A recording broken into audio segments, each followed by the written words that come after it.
In this video, I'll show you how to crop a video or image in Descript Storyboard. Welcome to this video. My name is David and I hope you're well wherever you are around the world.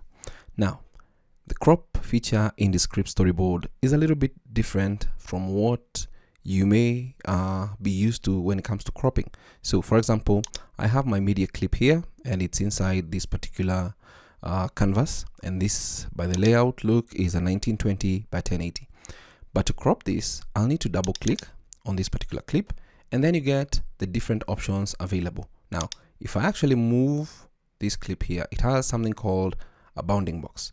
So for you to appreciate the crop effect, let me just double click on it and go back to the normal mode and then hold the edge here, bring it down a little bit.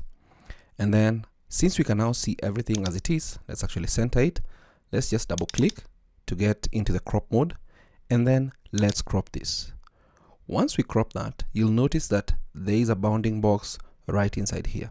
And this is where the crop function works.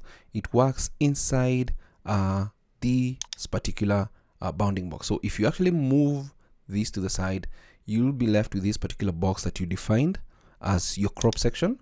And if you bring it back, you'll have it where you want it to be, and so on and so forth. So you can actually now move this clip to actually crop what you wanted. So let's say you wanted to crop that and you're satisfied, just double click and you get back your image that you can now move and maybe resize the way you want it to be.